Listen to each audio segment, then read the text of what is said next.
Hello, welcome to this video. It is Philosophy Saturday. So Saturday used to be Sunday, used to be Philosophy Sunday, and Philosophy Sunday does roll off the tongue better, but it's now Philosophy Saturday. And on a Saturday, I philosophize about aesthetic and creative stuff. This really is the heart of this channel. Of course, this won't get that many views, because the videos that get the views on this channel are what people call the clickbait videos. And I am going to touch on that because recently I have been getting quite a few comments saying, I'm unsubscribing from your channel. You just do clickbait stuff. It's just this and it's just that. You're always being negative. You're always criticizing stuff and all this type of stuff. And I think this is motivated by musicians of a certain age, that when I come on here and I lambast their hallowed bands, and take the mickey out of them, they don't like it, especially if I've lambasted a band that they love, right? Now, in many cases, I could lambast a band that I really like, okay? But the reason why I do this is because I think this idea of turning rock and roll into this sacred, rock and roll Hall of Fame hallowed thing is about the most anti-rock and roll thing we could ever do, all right? And I do see myself as a rock and roller. That is what I am, and I want to be that till the day I die. So I like to poke fun.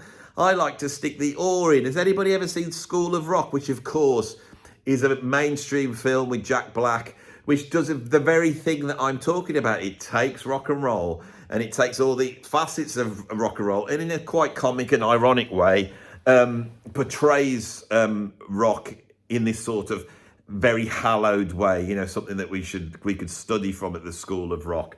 But there is a moment in that film when he tries to explain what rock is, and he describes it sticking it to the man. And that's what rock and roll is. Rock and roll has its roots in a countercultural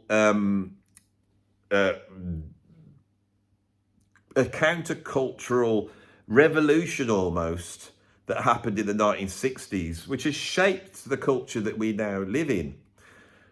And it's totally natural that some of these ideals that were, created at that time have now become ideological dogmas that we must hold to. And it's very interesting because when you start to examine them, it just falls to bits. They contradict each other. There's no ideals in rock and roll except to rock. So on this video, what I'm going to do is try and track the commercialization of rock and roll, and sort of looking at it in relation to sort of the idea of the fall of man, this idea of corruption, which I think actually with rock and roll is inverted, in that rock and roll comes out the idea of selling your soul to the devil, right? This idea that, you bite of the apple and then you are cursed in a certain way. And that runs through the story of rock and roll very heavily. And it's very interesting to look at it from that point of view. Now, let's go back to the mid-19th century. And culturally, we were coming from the sort of classical Enlightenment period here in Western Europe, and going into a much more emotional, romantic period where artists, namely poets and all sorts of people, were seeing themselves in a sort of all existential way. And the idea of the artist changes at that point. The artist now becomes this sort of tortured soul that is expressing their view of the world rather than being a revelatory force that is actually unearthing beauty that exists in nature. And the romantic composers, the romantic artists and composers, that is, they seem to marry those two things beautifully. So a lot of romantic poetry is a description of the landscape. It has its foot in that idea of going, this is the way the world is incredible. But there's a raw power to it. Romanticism could be best surmised by somebody caught in a storm on top of a mountain and becoming aware of the tininess of them in terms of nature, but it is their viewpoint. And many of the most famous romantic paintings are of people stood atop mountains looking out across vistas that could at once come and engulf you. Now, as classical music changes at that point, and this sort of cult of personality comes in, where somebody is trying to tame those things, it's very Nietzschean, this idea. There emerges the idea of the virtuoso musician. And these virtuoso musicians we have to look at and go, wow, this is incredible. Thinking of people like Chopin, and most notably Paganini, the violin virtuoso, who started to write pieces of music that would just showcase his incredible skill. And his skill is otherworldly.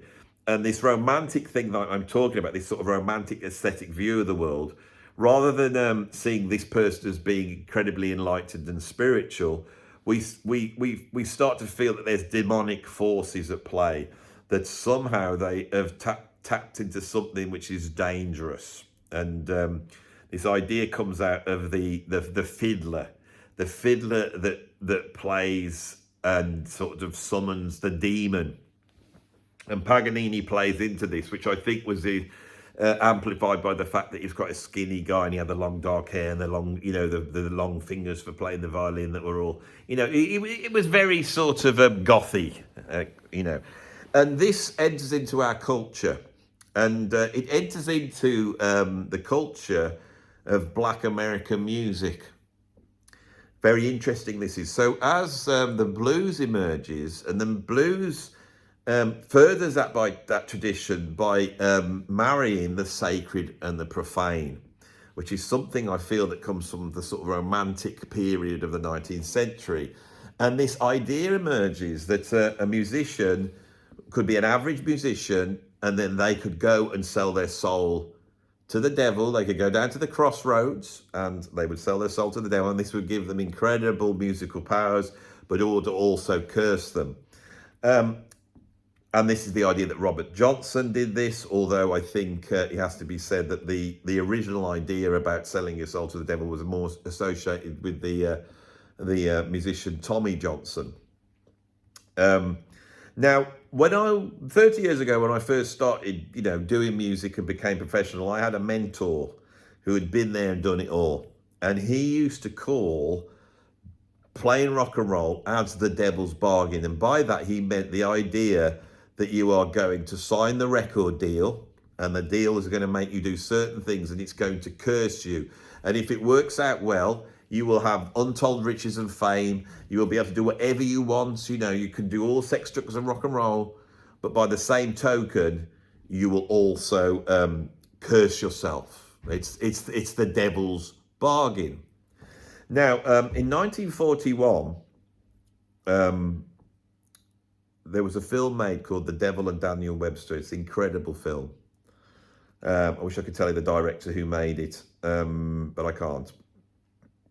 And it's a story about this farmer who is really falling on hard times. It's set in the 19th century.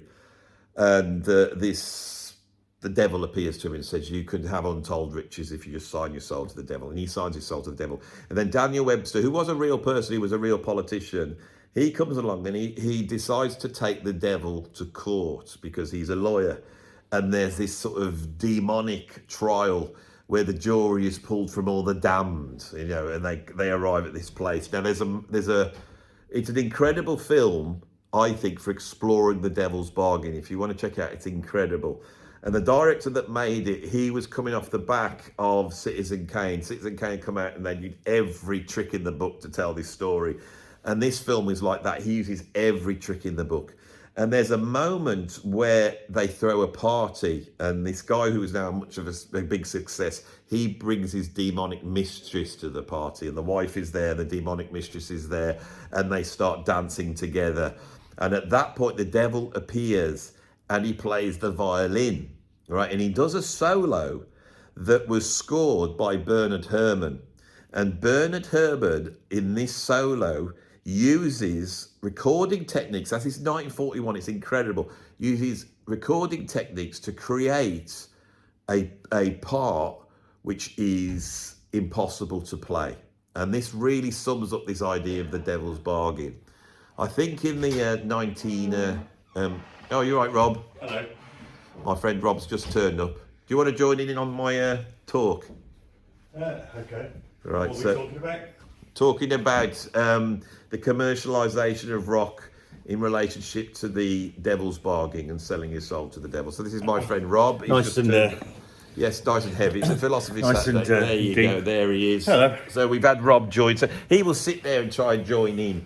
Try. Now, one of the things you'll notice with my channel, and I deliberately do this, is I'm always open to chaos coming in. I think that's very important. I don't know what I'm about to say. I'm exploring this. I'm hoping that I can unearth something that is interesting. So, Rob, I had an idea that Rob was going to come. I didn't think he'd be coming this quick though. So, Sorry. So he's here anyway. So he's going to join in. So I was just talking about this idea of selling your soul to the devil and how that comes from sort of the Romantic period. The Romantic poets talked a little bit about Paganini. This is a catch up for you guys as well. And then looked how the blues took that on and the whole idea of Robert Johnson and how that comes into the culture. And then in the 1960s, when British, on the whole, musicians start to explore the blues, this idea comes in to rock music.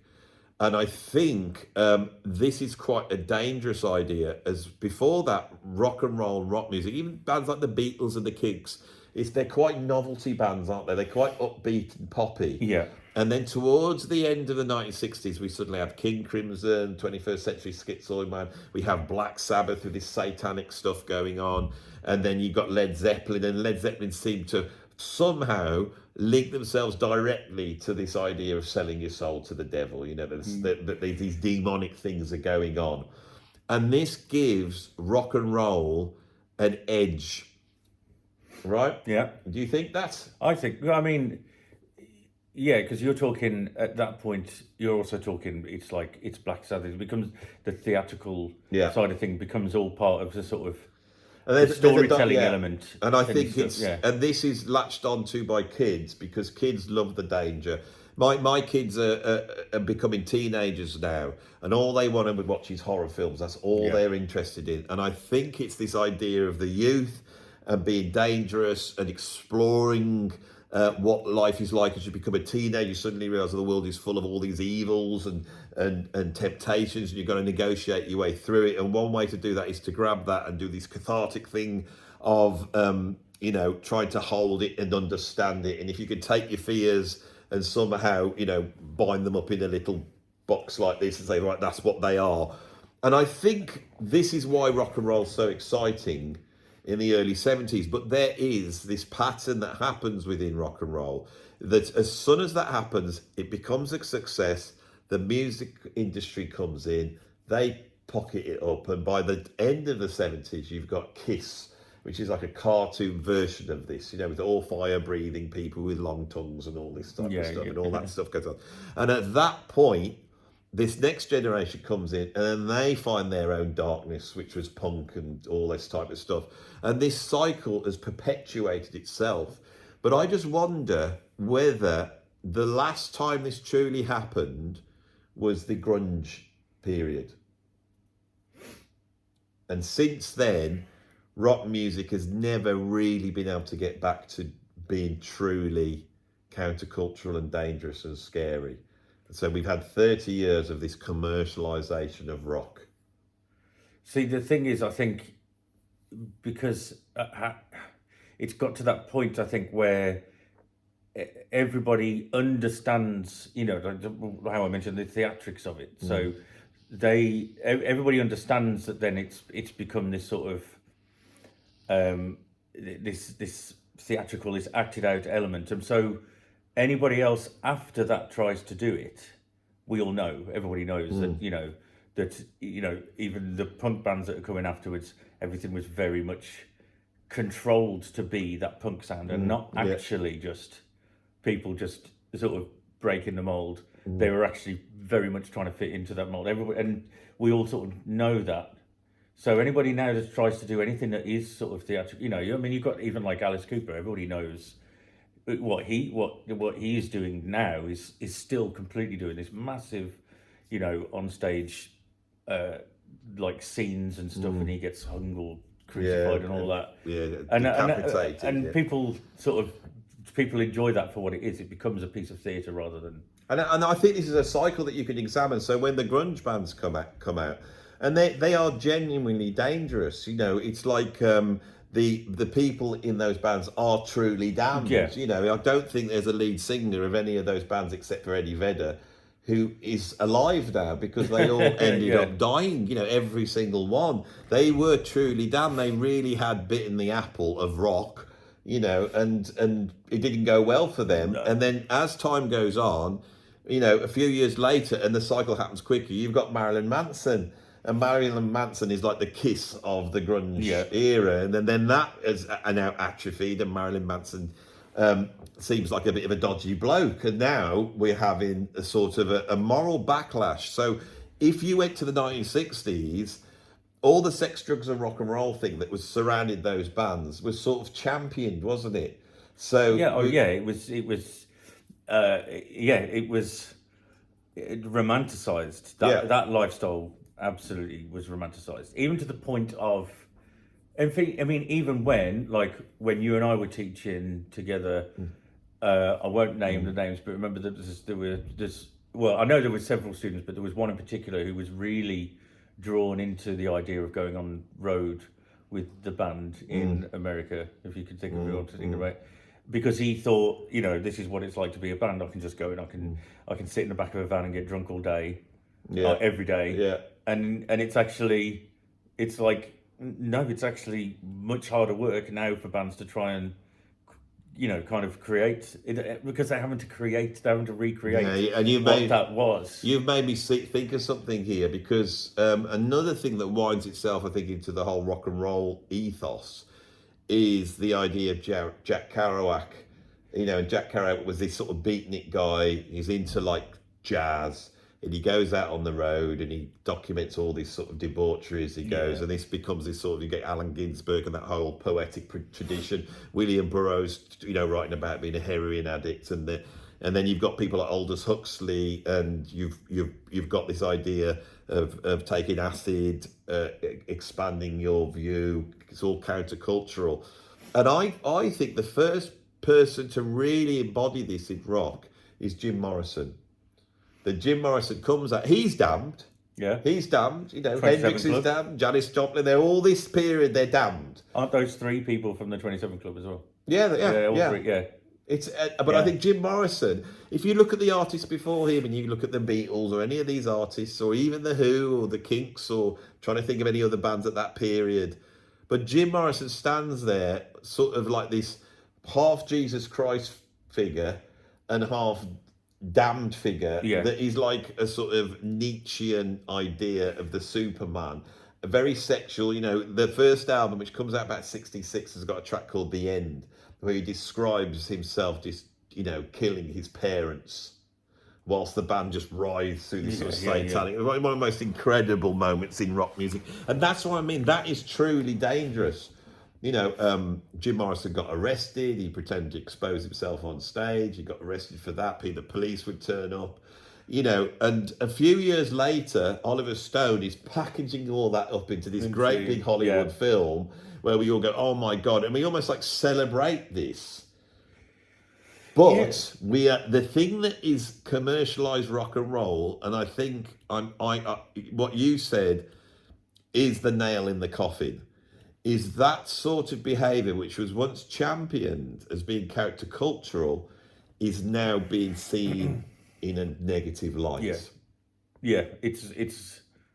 I mean, people are still doing it, but it's not. There is a stigma on that kind of. There's a stigma on that kind of behaviour in most kind of lifestyle. Somebody's drinking every day, or they're taking drugs every. It's like. And so even in something that was so sort of revered in rock and roll, it's not as acceptable now. And in fact, we hear, and there was an interview with Pete Doherty the other day was when he's like my body's wrecked. I saw him the other day, and it's like. And these people, when they get older, Sean Ryder from the Happy Mondays, he has gone from this debauch, working class, drug taking fiend, right, that you wouldn't want around your house because you know he's going to destroy it. To somebody that my mom likes. Yeah. Do you know what I'm saying? But it's all the dangers that, you know, he's on Gogglebox, is it? That's what I was thinking. Yeah, is that why your mum liked? Yeah. Because I thought, him and Bez, and it's like that is about the most like opposite of what you would expect either of them to do. Yeah. I mean, the other day I was watching a video, and I think it was Bill Bailey. He goes off for the day with a celebrity, it was Sean Ryder. And they went bird watching. You've told me about this, yeah. And it's like, so they go to this place, and I think he sits down, and they go, what's it called, a hide, isn't it? You know, they go in the hide, so they're all in a thing, and they got the binoculars, and they're looking at the birds, and they give the binoculars to Sean Ryder, and he looks around like this, and he goes, "Oh," and Bill Bailey goes, "What are you looking at?" He goes, "I'm looking at a tree." And then Bill Bailey leaves it to be interviewed. And in the background, he's in the background. I've probably got this all wrong because I'm trying to remember it. But he's sat there going, "Oh, this is bloody good, this is, isn't it? I love bird watching." And he goes, "Oh, he's breaking all the rules. He's breaking the rules. You're not supposed to shout." But nobody cares because they all love him, because this, you know, the rock and roll, it happened to Lemmy. They become these cozy, comforting things that we can go, oh, there's so many of them now. Yeah, so is there a point at which they tip over into being a sort of, like you say, a comforted, like people are like, oh, that, like they become a treasure. Yeah, suddenly they package it up, and the real danger gets taken away. And so whilst this is all going on with those types, what is being reported is changing. So I'll give you an example. Motley Crue, once their career was over, so they have this short career as a sort of average hair metal band. They're not the best, they're not the worst, you know, but they sort of peddle this sort of debauchery thing. The grunge thing comes along. They're so slow to capture that sort of hair metal thing that Guns N' Roses did. They've come out with Dr. Feelgood, which is a great album. I do like that album. And then after that, they just lose their way and they try and make a grunge album. And then you can see they go, right, what we will do is we will package up our debauchery. And they get that book called The Dirt.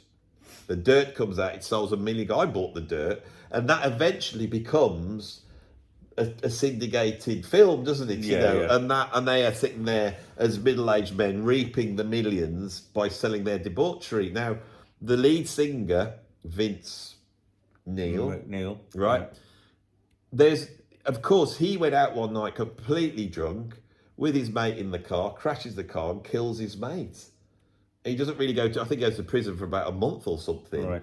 Now, a few years back, we would still be able to celebrate that and gloss over the fact that he killed someone.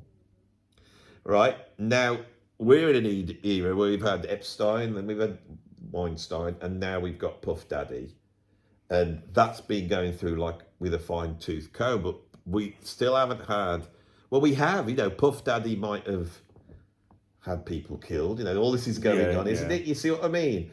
But it's not being celebrated. Puff Daddy is not packaging this up, or P. Diddy or Puff Diddy, whatever he's called. That's not being packaged up into the next film that he's going to make some money out of it. No. He's going to end up going to prison. Yeah. And then I know people are watching it say, yeah, but he's done much worse things, has he? Did these 70s rock bands not have sex parties? Did they not go off with underage girls? And, you know, it's like... No, I mean, that famously, lots of people, and there's lots of songs written about that stuff, like, what is it, My Sharona is famously about that, and Love the One You're With, Stephen Stills, Crosby, Stills and Nash is about... Is it? Being with... Well, actually, it's about being with groupies. Well, the thing is... And at that point, groupies weren't necessarily... Yeah, there's a Led Zeppelin song, Sick Again. Right. I actually started to prepare the top 10 dodgy songs, right? And you see, this is the thing. it's very interesting to me to shine a light on this, because these songs have gone into our culture. Like My Sharona is like really embedded into our culture, to the point where we don't notice what it's about. No. Even though there's actually... It's blatant, it's right in the lyrics. It's it's really quite clear. And I find this fascinating, that to draw attention to that would be interesting, but we also are living in a climate where I don't even want to go near it on my channel. So I've got half of me wants to go there. That's the rock and roll bit in me. I want to go there and open this up, and I want to get, the Motley Crue, the dirt. I want to explore the dirt, but there's a part of me that says, no, let's not, because if I slip off, standing there being hyper moralistic, if I slip off that line and just become objective about it, people will go, "Oh, Andy's condoning this," which I would not be. No, I would not be. I'm just saying that I'm not. Even on this, and I can tell as I went into this area, I could see you sort of go, "Okay, is that where we're going?"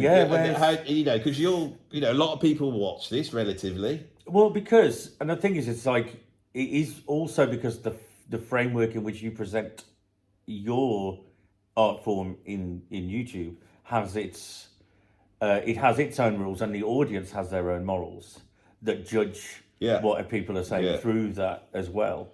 And so, if you were to say, write a song which was full of, a metaphor that was pointing at these things, that would be slightly more acceptable because it's a little bit more interpreted. But when you're in this forum, it's like you're just talking black and white. This is what happened. This is what happened. And I want to be able to examine things entirely objectively, and I want to be able to find out, by letting go of the strictures that culture puts on you, to try and step outside it a little bit and go, where do we actually end up with this?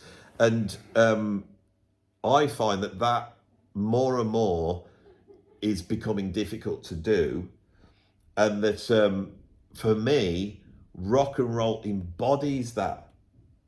You're right, and so you have a situation in this sort of end of postmodernism, this postmodernism, that it's perfectly all right for metal bands to be coming out. And I when I was researching these dodgy songs, there was a song that I got at #1, and I knew I would not be able to mention the name of the song or anything about it. It's by this hardcore metal band, and the subject matter is, let us say, it's necrophilia and paedophilia all together in the same song, and I can't remember what the name of the band was. And this is like the absolute extreme of this. And then on the other side, we have the awfulness that is Steel Panther. Now, Steel Panther go round sort of trading on this sort of postmodern idea of decadence. Yeah. How decadent they really are, I don't know. But they appear to be very decadent, and we're all supposed to laugh about this, And to me, it's anti-rock and roll. This is not what rock and roll should be. Dangerous. It should be. I want to say put the willies up people, but I don't know whether that's the right term to use in this. I'm ever so worried about what I'm saying. Yeah. But as we say in the my mum says put the willies up. That just means get you all in a curmudgeon. What's the word? Yeah, I actually don't know where that comes from. Put the willies up. Because now, actually, you think about it, it's actually a little bit of a. It feels like a question. My mum says things. She went, "Oh, say the spider walks out." She would go, "Oh, that's put the willies up me," and me and my brother would go, "What does she mean by that?" Yeah. And the other one, which she used to go, "That gets right on my wick." Yeah. And I was thinking, what does she mean? I don't think my mum had a wick. Oh, I've got a wick. Is it a candle metaphor, or is it something deeper than that? Yeah, but you wouldn't be annoyed if something was on your candle, would you? Well, I don't know. If you were... And sometimes you say, if you were looking for something in a power cut and something got on your wick, you would be annoyed, wouldn't you? Yeah. Like a moth. Yeah. A moth to the flame. See, because the moth is tempted by the flame. You've got to go towards the flame. That's what rock and roll is. You've got to go towards the flame. The moth is the audience and the flame is the rock and roll band. Yeah, and they will blow out. They're going to be there for a short time. Messengers like Zarathustra coming down from the mountain, the Nietzschean figure coming down telling the truth. I used to look at John Lydon stood there, and I didn't know what he was on about, but I knew he had a message for us. He had a message for us all, and it was Nietzschean. But he is another example of where, when the Sex Pistols came out, it was like he was dangerous. He sounded dangerous. The whole band sounded. He's still dangerous. But now he has. But he's gone over into that, like, he has. To see him talk, talk, and it's like he's a storyteller. He's telling all these really interesting stories, and he's become a national treasure. He has become a national treasure, even though one of his messages was really anti the Queen. And he loves the Queen, even though he's saying he's being anti-establishment. There's two things about John Lydon that I must mention. Firstly, do you remember when he went on Big Brother? Not Big Brother, Celebrity in the Jungle. Yes. And this thing I was talking about this romantic idea of man and nature, is that John Lydon cut right to the chase, because he wasn't interested in the competition, he wasn't interested in the gossip. What he was interested in was walking around the jungle. He's the only person ever done this, to walk around the jungle and go, oh my God, isn't nature incredible? And it's this romantic idea of the person alone in the landscape.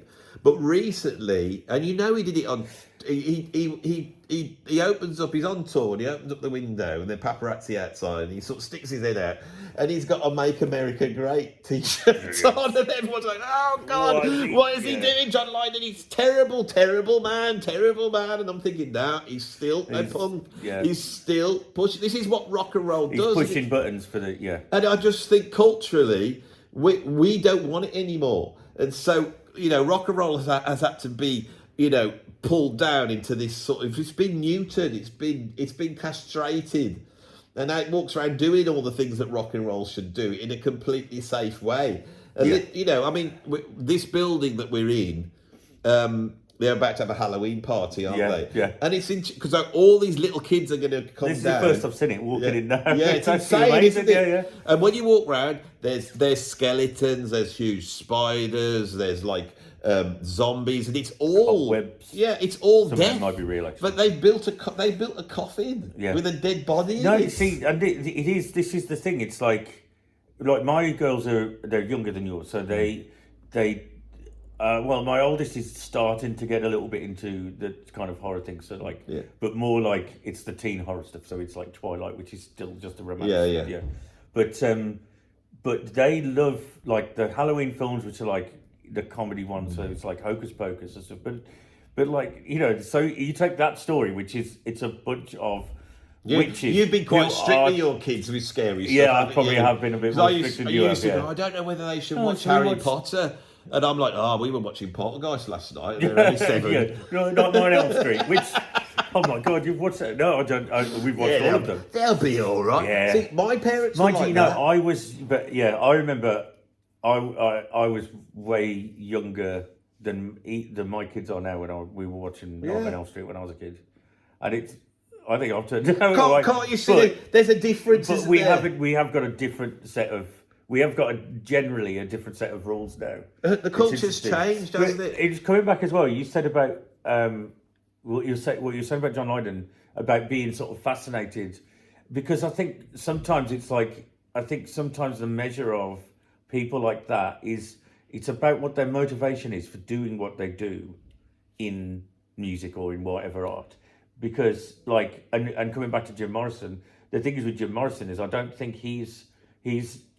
And I might be wrong, and you might tell me this is wrong, but I don't feel like his goal was ever, I want to be a famous musician. In fact, maybe not even I want to be a musician, that he was a poet, and he had something he wanted to say. Yeah.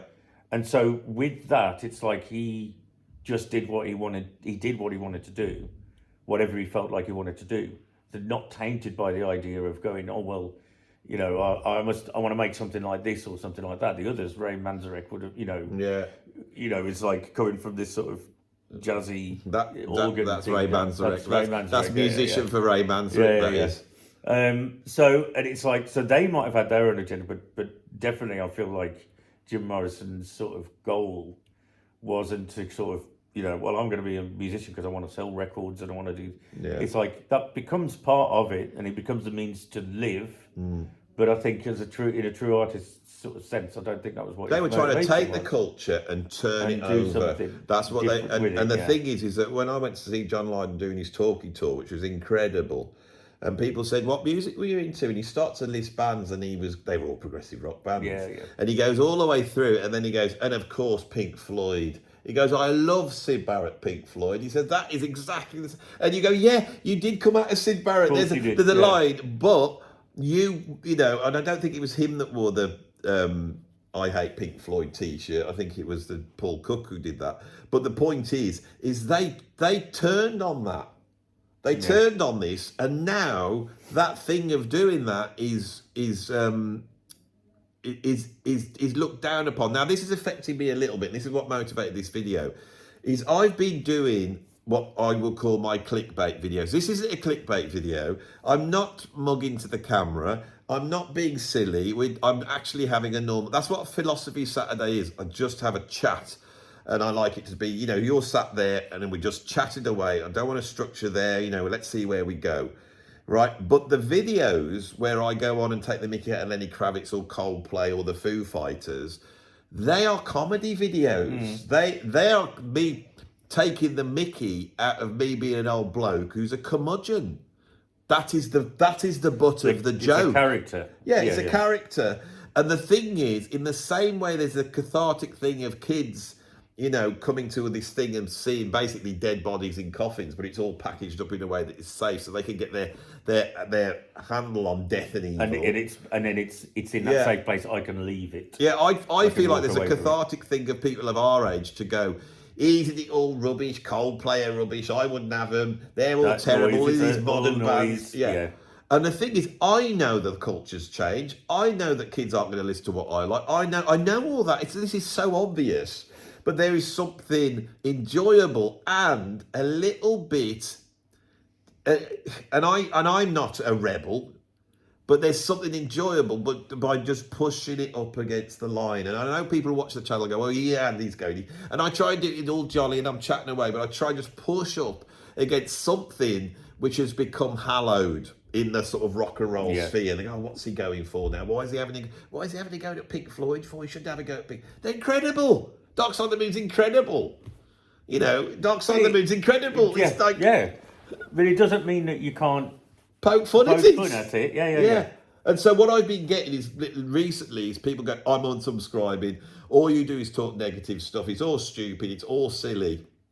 And I'm thinking, yeah, but can't they see what is going on? And what really motivated this is this. I did a video this week where I looked at the music industry. So that old music industry, what we're talking about is gone. Yeah. Rock music has been neutered. It's been commercialized. Rock music's gone now. It'll still be there. There'll be tribute bands and all that, but it'll become like big band jazz, or, you know, it'll become a museum piece that you go and watch, you know, and you go through. And once they're all dead, it'll be gone.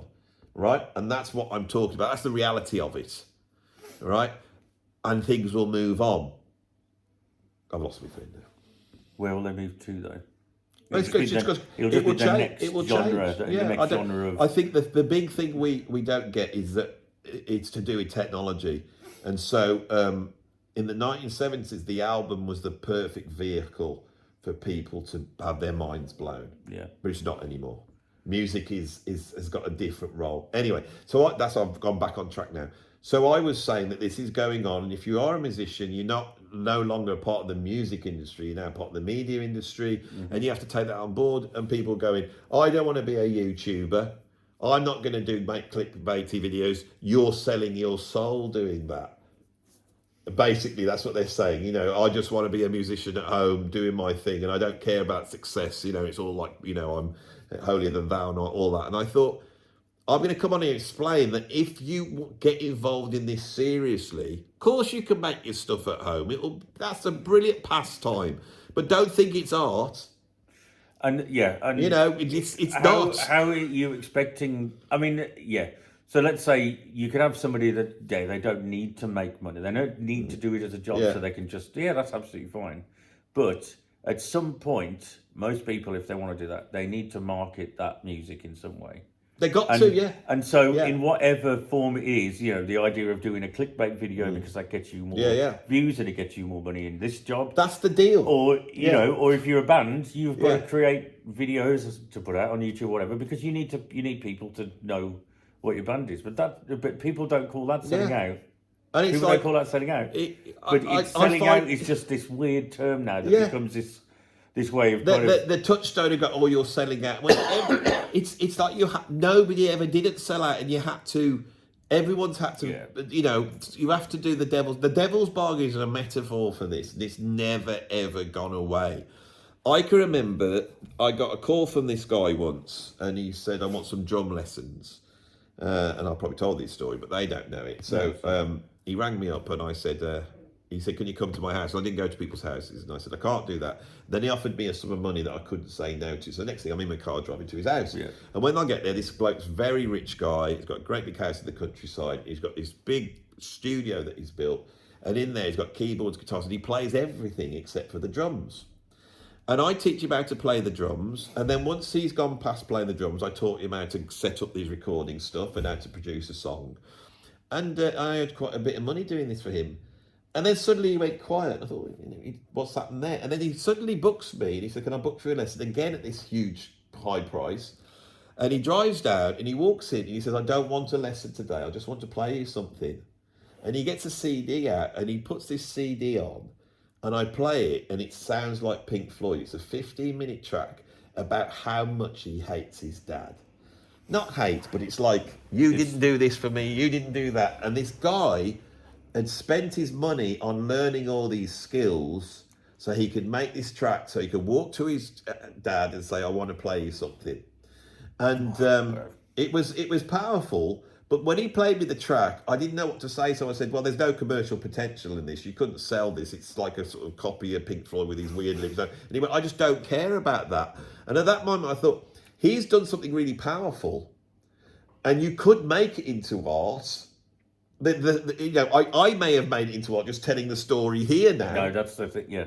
But it wasn't art because it didn't. You have to have the devil's bargain in there. You have to go up against culture. It has to be put up there. And as soon as you come up against that compromise, if you can force through that, which Don Lydon and Led Zeppelin and Robert Johnson, they all managed to do that, and that's why they're great artists. So maybe it is art. It's just not that great. To be truly great, you'll have to negotiate the devil's bargain. Some pushing of something. And it might destroy you. And that is rock and roll. Yeah. And that's not there anymore. It's gone. Mm-hmm. And there we arrive at something. And this is what's interesting. That was a good summarise. That was a good... Yeah. Now, the thing is that Rob didn't even know he was going to be doing this today. He's arrived, walked into this, chatting to people, talking. This is an incredible thing. If the camera wasn't on, me and Rob would just be gossiping about people now and telling stories and then smoking cigarettes. That's all we'd be doing. The thing is, not that Rob smokes. I forgot he doesn't smoke. He doesn't. But if we... But this is the thing, we've talked about this before. It's why you started doing these videos. We've been doing podcasts and stuff because we have these conversations. We end up getting deep into these things. And that's why that is, and that must be why that is. And you tell that story about that guy, and it's like all of this stuff is actually it's stuff that doesn't get discussed that much. And the revolutionary thing is, and I say this to people, in response to those who say, "I don't want to make content," or blah, blah, I just want to make music, blah, blah, blah, and all that type of stuff. Great. But we're not doing this because of the devil's bargain. We're doing it because we love music, and there's other aspects of music which you can explore. And talking about music, I think, was absent from the rock and roll era. But now it's become much more of an integral part of music, and I think that's a new thing, and I think that's exciting. And this video will go out. We've enjoyed ourselves having a chat. We haven't hurt anybody. If nobody likes it, I absolutely don't care, because I started off this video saying this is for Philosophy Saturday, and my clickbait videos will pay for us to have this nice experience. It is a piece of art because it's out there. It might be rubbish, but if you've enjoyed it, please put a like on it and say you've enjoyed it, because it'll be good for us to know it's out there. And Rob, at some point in the future, will be going, oh, that video's out. And he'll be sat down to see whether our ideas reached anybody and to see whether people agreed or disagreed, so he can adjust his opinion and go, oh yeah, that guy's actually right. And this is what art does. This discussion is so important. We don't think we're right or wrong, and I promise you Rob will be there. He might even be putting a few comments in there. This is a dialogue. It's not even limited to art. This kind of thing. It shouldn't have to be limited to art. It's philosophy, it's politics. It's all those things are in there, yeah. The actual, discussion is what's valid, is what validates any. All right then, opinion. Rob, come on, you stay there. Oh, okay. You stay there. Talk to him. I'll talk to. This is the thing now. This is your channel. If somebody tunes into your channel, they'll suddenly just see me on there. It's like, hello. We're gonna what we'll do is... Are we going to have a jam? Yeah, we'll have a jam at the end. Something very delicate and pretty. Right, shall we check we're in tune? So those of you who say we don't make music, this is the whole point. There's a few people watching, and we... Oh. What? I was playing an E.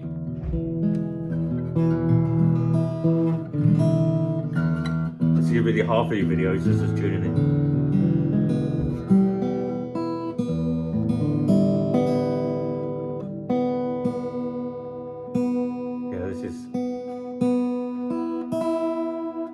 Guitar Tuners Overture.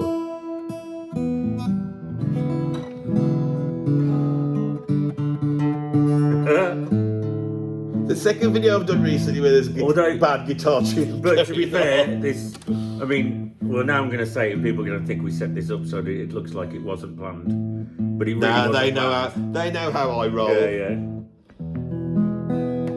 Give us so the point I'm trying to make here is once we have this vehicle, we can, if we want, make music, and you will be listening to this music, and it's not a radio station, it's not a record label, and this won't necessarily be any good. This is what the interest of it. It's not this thing of this polished thing. It's just me and Rob are musicians, and we can make some music, and music can be made like that.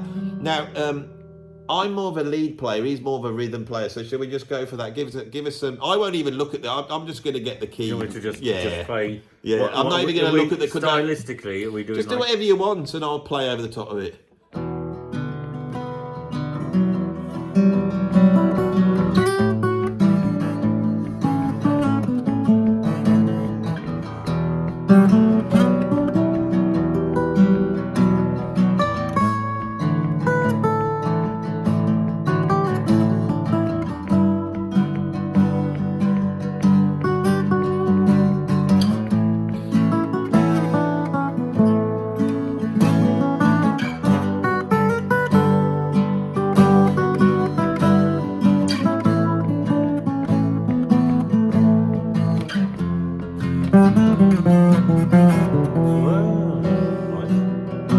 Can't catch me out.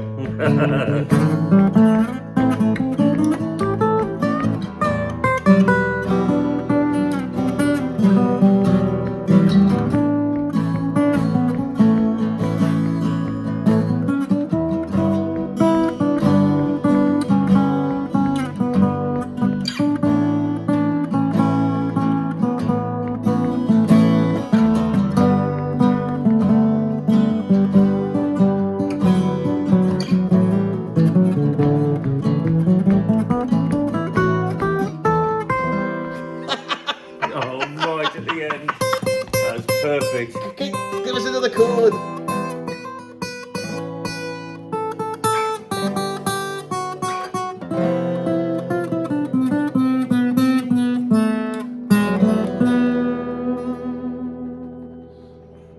Perfect. Did you like that? You see, have I made my point? Have I made my point? Here we are in a new world with the internet and YouTube, and music can be made in different ways. And if you enjoyed that, you go, well, that's weird. It's not a record. It's not. If rock and roll's dead, this is the new rock and roll. Go on, Rob. You can now have the honour of doing the end thing. Go on. What do they have to do? Go on, do it. Yeah. If you like this video, please click like, and if you're not subscribed already, please subscribe. And if you feel like supporting, you can go to my Patreon. You can go to his Patreon, which all the links are down below. And if you don't want to subscribe to his Patreon monthly, you can drop some money in his PayPal tip jar. If you want to just give him like £1. See, Rob's just as good. He could have a YouTube. I could do this. He could do all this. He's jealous. I know, I am. He's jealous. He's like, I Genuinely could do all this. You know, to start doing it then. I know. You could all be doing it. Bye bye, everybody. Bye.